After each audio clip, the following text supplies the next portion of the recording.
Sponsored by the Big 98, Nashville's #1 for new country and the home of the Bobby Bones Show. The Rock Interview is thrilled to have on country music legend, and he's in the Texas Country Music Hall of Fame, the one and only Johnny Lee. Thanks for coming back on the show, Johnny. Thanks, Eric. Good to be here, man. Good to see you. You know, I told you before we started the interview, I kind of miss having you in studio because you and I always had so much fun catching up, but you got to be proud with a brand new album coming out, you know, and what a positive message that you have in this album, Johnny, where everything's going to be all right. You know, everybody's worried, everybody's concerned, and your voice and the music on this new album just sound incredible.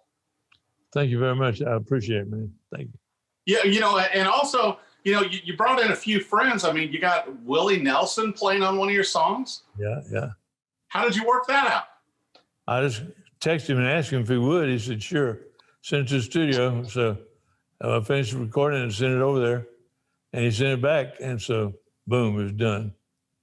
Well, you know, and I got to bring this up. I mean, obviously, Looking for Love. And last year was the anniversary of the Urban Cowboy movie, you know, and we had Mickey Gilley on, and Mickey was just raving about you on how talented you are and that he's ready to get back on the road with the tour with you. Well, he must run out of things to talk about if he was talking about me. Well, you know, but you guys just worked so well together, you know, from your early days, you know, when you were working with him, you know, at his bar and everything and doing the shows, but then also doing the tours together, and how, you know, Urban Cowboy really put you guys on the map in such a great way and also elevated country music in general, wouldn't you say? Yeah, I would say that. And in fact, I am saying that.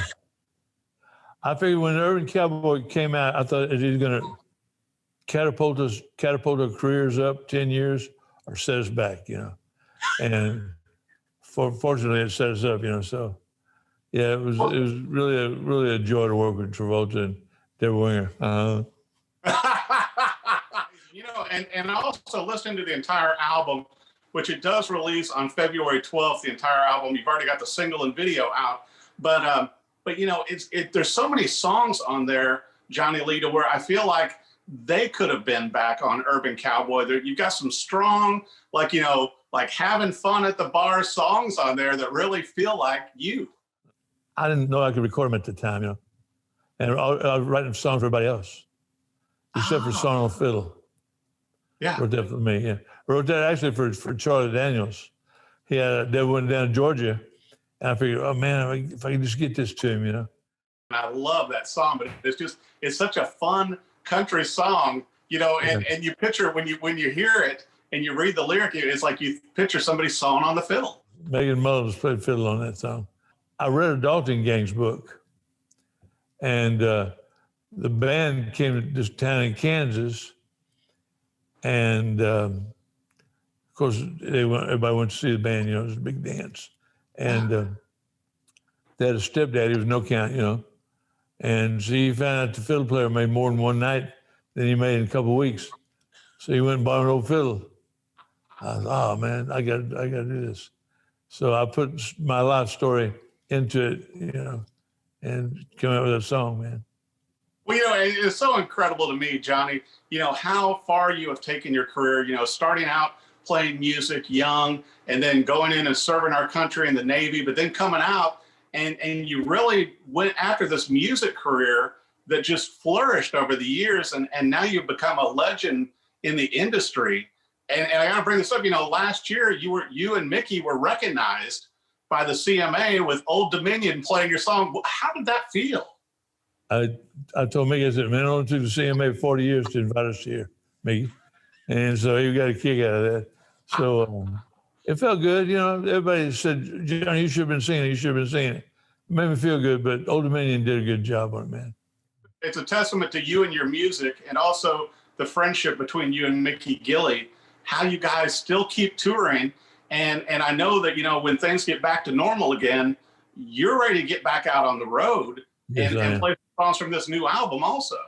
Yeah, I'm going to play the rodeo in San Antonio February 20th, my first road job. And some dates have been moved, you know, so hopefully at the end of February, we're going to start back.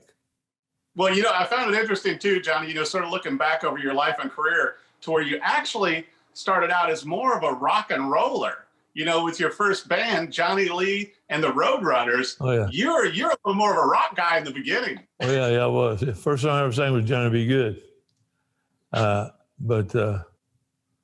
Yeah, we started out in high school, Yeah. They started the band out, and they was looking for a singer.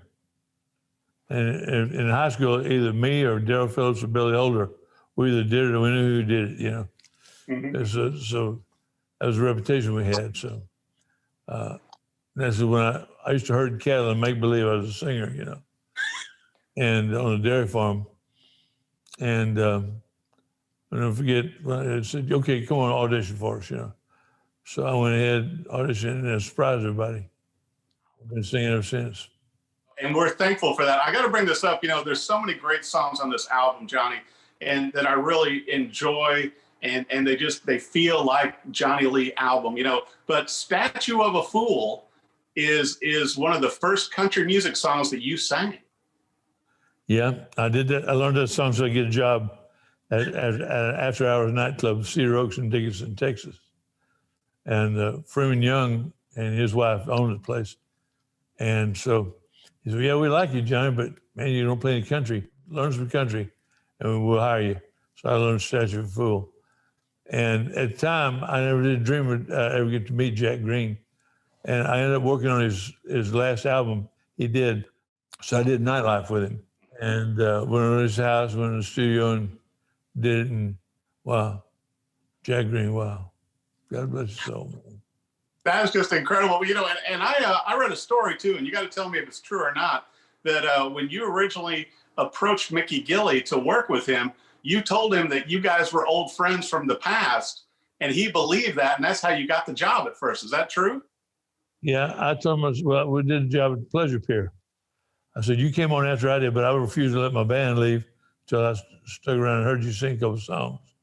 I love you, man. And man, you're really hot, love your singing and all that. Of course, he was taking it all in. Yeah. So, yeah. But if I went up there to ask him, I went up there with the sole purpose to get a job with him. Mm-hmm. And if I'd asked him, could I sit in? If he said, no, we don't let that happen. So they would have shot me down right there.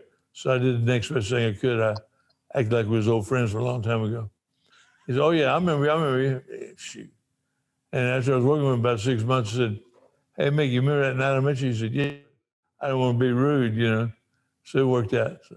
Well, yeah, and what's ironic, though, now is that you guys have been friends for over 40 years, now, and, coming out of the Urban Cowboy movie, working together on songs, doing tours together.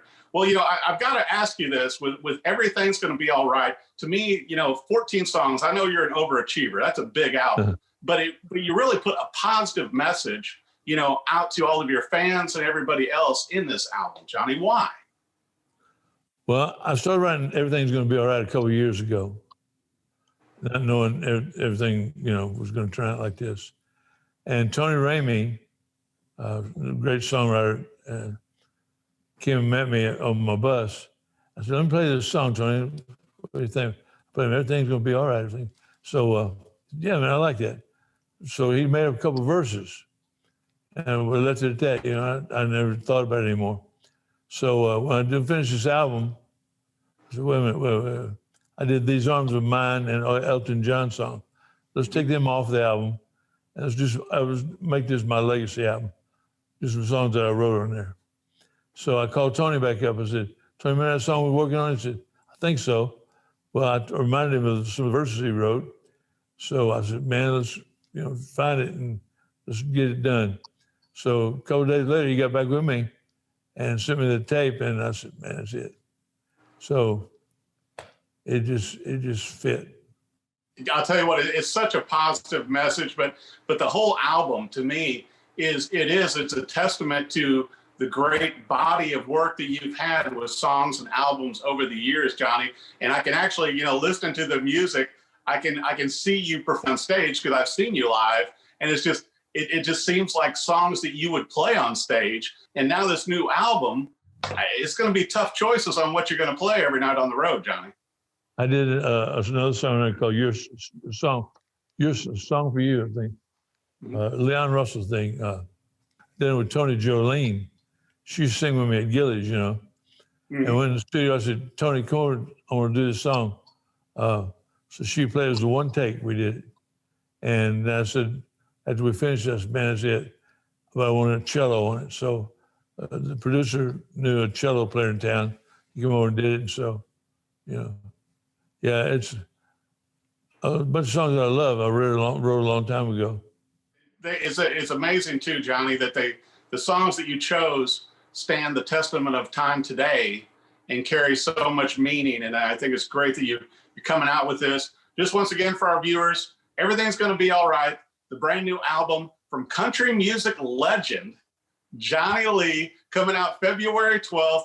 And, you know, definitely follow him on social media and his website to see where he's going to be. Johnny Lee, I can't thank you enough for coming on the show. I always prefer to have you in studio because usually the whole time we're in there before and after the show, you're cracking jokes. So I look forward to being able to have you in studio here in Nashville. But congratulations on a great new album, and thank you for coming on The Rockin' Review.